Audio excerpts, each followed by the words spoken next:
Bien. Hasta donde tengo previsto aparece mi marco rojo indicando que esto lo están viendo, ¿no es así?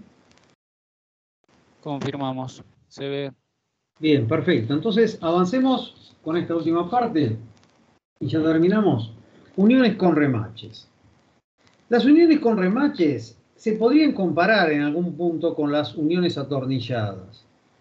Están a la orden del día en la industria aeronáutica, pero digamos, charlando un poco con Diego, interiorizándonos sobre el tema, vimos que, y acá, digamos, hay que admitirlo, ¿no? Una unión remachada se utiliza como una unión permanente o semipermanente, comparada, se puede comparar en algún punto a un punto de soldadura o a algún adhesivado. Entonces, las uniones con remaches no se mueven, digamos, en términos prácticos, ¿no? Esto es lo que les quiero decir. Entonces, ¿por qué habríamos de estudiarla? Simplemente por su amplia aplicación en la industria aeronáutica. Pero en realidad, como mecanismo, digamos, salvo en el extremo de algún mecanismo, no suelen usarse remaches, sino para unir estructuras dentro de una aeronave.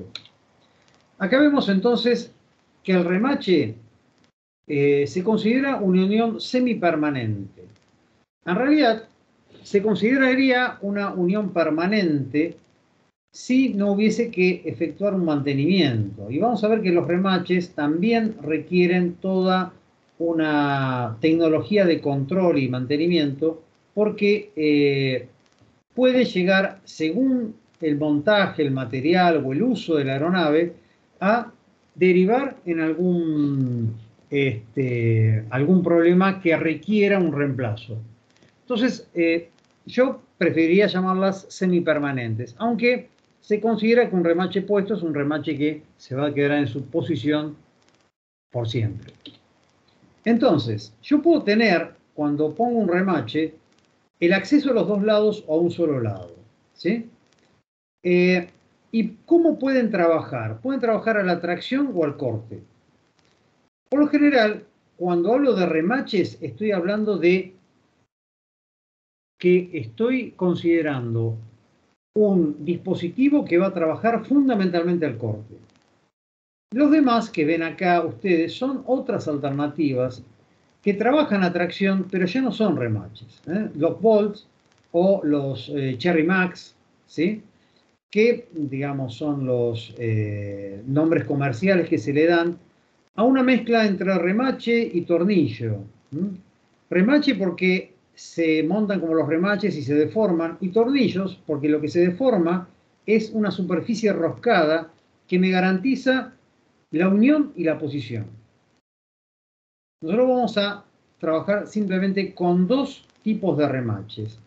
El que tiene, si tienen acceso a los dos lados de la aeronave, que es por lo general el 90% de los remaches que se ponen, ¿no? Son los de cabeza avellanada y se utilizan de cabeza avellanada porque, digamos, la cabeza es muy plana y se monta en el interior de la superficie de la aeronave y se utiliza cuando yo intento que la superficie aerodinámica sea lo más lisa posible. Se utilizan bastante, pero lo más normal es ver un remache ciego. Un remache ciego por lo general tiene una cabeza baja o una cabeza en forma esférica o de segmento curvo. Y hay una marca comercial que son los Cherry, pueden buscarlo en internet, Cherry Space, que fabrica una serie específica de remaches ciegos que tienen todo un sistema de montaje, también patentado por ellos, que me asegura la presión, la fijación a partir del método de aplicación. Pero lo más normal es un remache como los que vamos a ver ahora, ¿no? Estos remaches que tienen, digamos, cabezas de distintos tipos. El más común es que es el que tiene es un segmento de esfera, tronco cónico, o sea, tronco cónico no, sería truncado, ahí está, que me permite el inserto de un vástago, que es el que finalmente se permite la deformación del remache y fija las dos superficies, la pila que trabaja a la compresión y me permite, digamos, ese fijado. También tenemos de cabeza redonda, tenemos también de tipo brasier, que es una cabeza un poco que sobresale menos de la superficie aerodinámica. La que no sobresale en absoluto son los countersunk, que son los sumergidos, digamos, que son los de cabeza avellanada. Y hay remaches de tipo flat, que son simplemente, digamos, secciones cilíndricas que tienen otro diámetro que el cilindro del remache y que son, digamos, muy fáciles de fabricar y se utilizan bastante porque no sobresalen demasiado. Pero la cabeza del remache es la que me va a determinar en gran medida la forma de fijación y la efectividad de la fijación. Entonces, nosotros tenemos distintos tipos de materiales y cabezas en función de la aplicación que se le va a dar. El material, según la norma AN, que como les mencionaba recién, es la norma que fijó en su momento, el estándar que fijó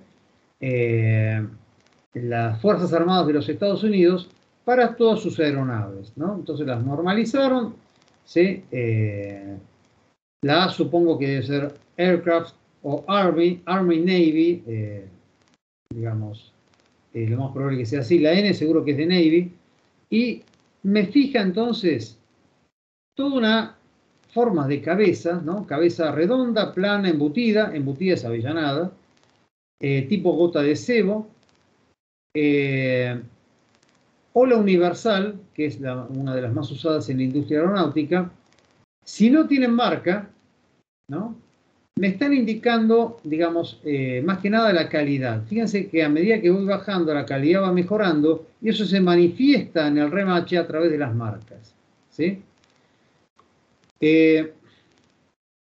Por lo general, digamos, cuando no tienen marcas es porque el material es más que notable. El cobre tiene unas propiedades de remachado muy interesantes porque es un material bastante maleable, es bastante deformable, y el acero inoxidable es muy brillante, no necesita ningún tipo de marca, igual que el Monel. El Monel es una superaleación que es utilizada en naves que requieren, digamos, unas características especiales de remachado y que están muy exigidas, y entonces utiliza un metal, digamos, que tiene mejores características que el acero, ¿no?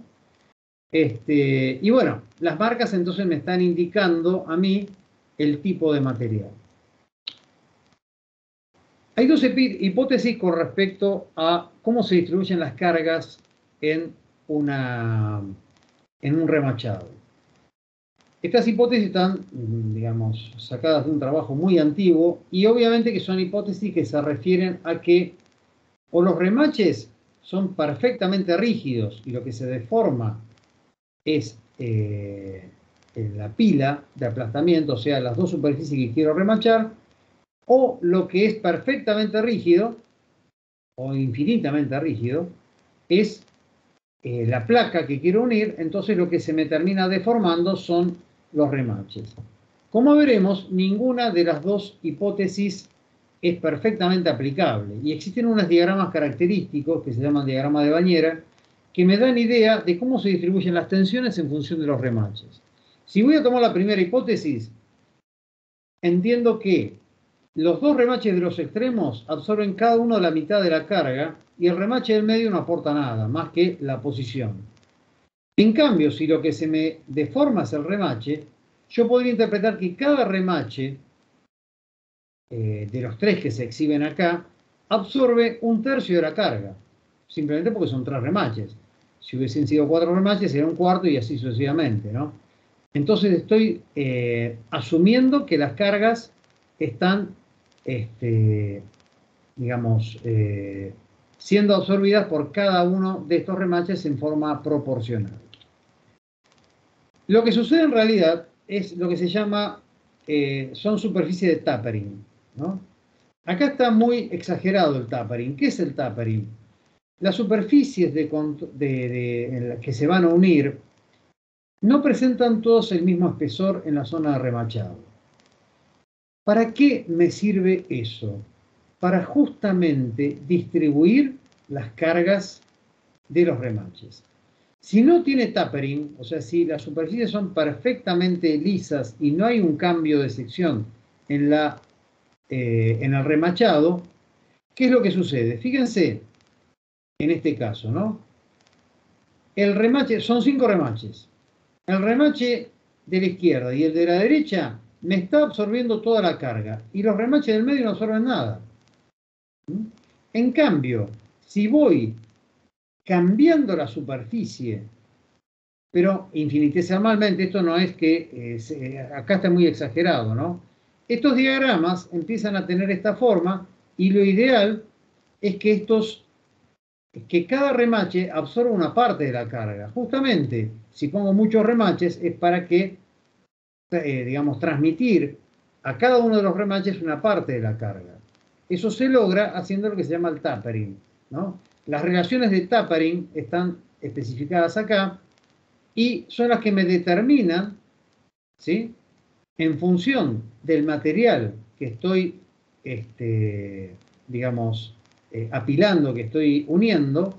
Si son uniones rígidas, el diagrama es muy marcado y tengo que hacer un profundo tapering. Pero ese tapering es irrelevante prácticamente para el aluminio, ¿sí? Fíjense que en el caso de dos superficies de aluminio sin tapering, ya no absorbe el 50 y 50% la carga, los remaches que están en el extremo. Hay una distribución de cargas en las demás. Por eso, básicamente, el tapering no es que no se use, sino que es simplemente imperceptible si es que se usa. ¿Y cuándo se usa? Cuando las superficies son rígidas. Cuando yo voy a unir aluminio, el tapering es mínimo, y si yo tengo una superficie flexible que unir, todas las curvas coinciden, o sea, todos los remaches absorben la misma carga. Es esperable que cada remache absorba una parte de la carga. Bueno, ¿qué sucede con los remaches? Los remaches suelen, como trabajan al corte, suele haber una excentricidad entre lo que es el agujero y el montaje del remache una vez instalado y producen una carga adicional que no es simplemente lineal. Fíjense el diagrama de distribución de tensiones de esta superficie apilada, hace que las tensiones sean mayores en un extremo que en el otro, ¿sí? Bueno, eso se da una característica a tener en cuenta a la hora de apilar superficies. Bueno, yo tengo que rigidizar las uniones para tratar de que no haya excentricidad en las cargas de los remaches y que a veces lo puedo lograr con una tercera superficie de unión para agregar rigidez, pero hay veces que no lo puedo conseguir, ¿no? Por supuesto que el remache va a tener otras características, no es lo mismo remachar 2 superficies que 3 superficies, pero con eso logro una rigidez estructural que no lograba simplemente uniendo 2 superficies. En el caso del espaciado, este es el espaciado estándar que, digamos, se aconseja. Fíjense que esto es un diagrama muy viejo, entre remaches, ¿no? Profesor, una consulta. Sí, te escucho. Lo que es tapering. Uh-huh. Más general, el concepto no lo entendí bien. Bien, el tapering es que la superficie que tengas que remachar no tengan un espesor constante. ¿Qué logro con eso? Que cada remache vaya absorbiendo una parte de la carga. Porque acordate cuáles hacen las dos hipótesis. Que las uniones sean perfectamente rígidas o que las superficies sean rígidas o que los remaches son rígidos. Ya sabemos que los remaches no son rígidos porque se deforman al colocarlos. Entonces tengo que asumir que las superficies son rígidas. Si las superficies son rígidas, ¿sí?, ¿qué es lo que estoy queriendo lograr? Que todos los remaches trabajen y no que simplemente trabajen los dos remaches del exterior. El tapering lo que te garantiza es que las cargas se transmitan no por igual, pero que sean más proporcionales a todos los remaches y no solamente los remaches de los extremos. Vos fíjate todos los diagramas. En este caso, yo tengo, digamos, como se veía en la hipótesis anterior, remaches perfectamente rígidos. Pero eso no es, digamos, no es la realidad. La realidad es que si yo tengo remaches directamente, perfectamente rígidos, los dos de la punta absorben toda la carga, y fíjate, el remache 2, 3 y 4 no absorbe ninguna carga. Pero eso es falso. ¿Por qué? Primero, porque estoy suponiendo dos superficies perfectamente planas que no tienen estos rebajes, que es el tapering, ¿no? Acordate que esto está muy exagerado. Este tapering es relevante para superficies que por lo general no se utilizan en el ambiente aeronáutico. ¿Qué superficie tenés que unir en el ambiente aeronáutico? Superficies de acero, pero más que nada superficies de aluminio. En la superficie de aluminio el tapering es casi irrelevante. O sea, no vas a encontrar en una aeronave que realmente haya un cambio de sección entre dos superficies que tengas que unir por tapering. Esta es una solución cuando utilizo otro tipo de materiales, ¿sí?, para distribuir las tensiones entre todos los remaches. Fíjate en el caso de aluminio, fíjate que estas circulares, se llegan a ver que son circulares estos puntitos. Sí, sí. Bien, fíjate que dice no tapering. No tapering significa que no le hiciste estos rebajes y ya hay una distribución de tensiones, que si bien no es pareja, siguen absorbiendo los remaches de los extremos, las tensiones más profundas, sí hay una distribución de tensiones. ¿Qué pasa si le haces un mínimo tapering? Ya empiezan a igualarse. ¿Sí?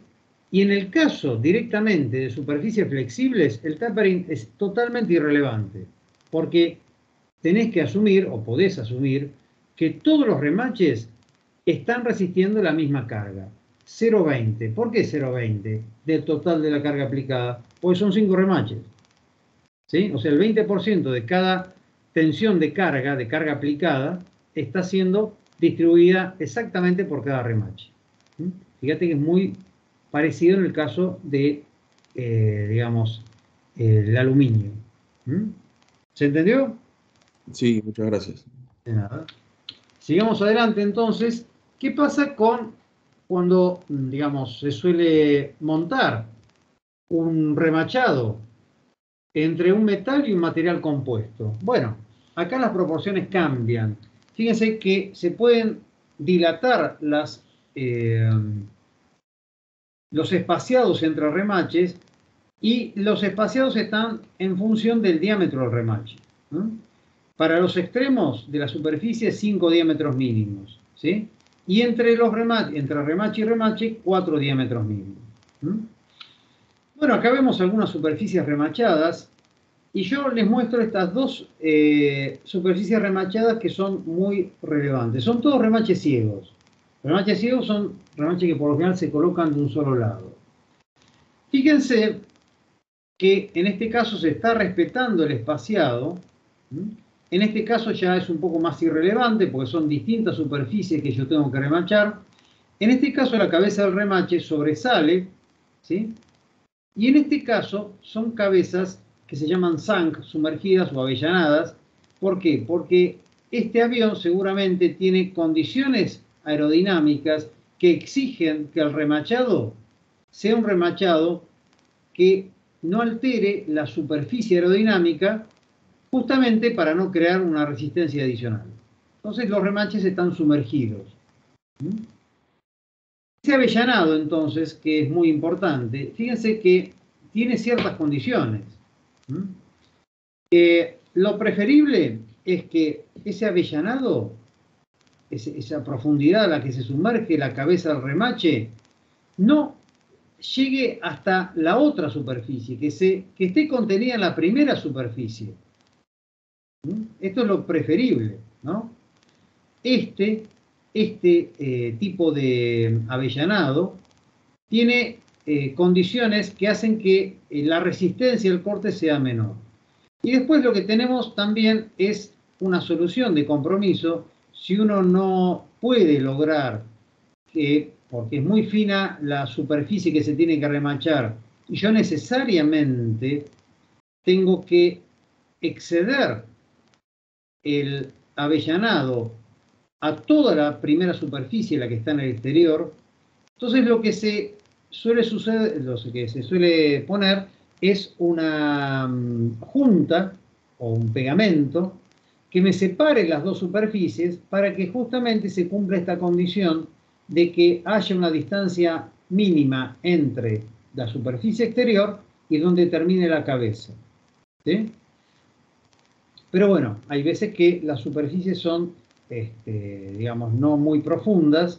Justamente son superficies aeronáuticas donde hay que maximizar las masas, minimizar las masas, maximizar la eficiencia a través de superficies, digamos, que son muy finas, ¿no?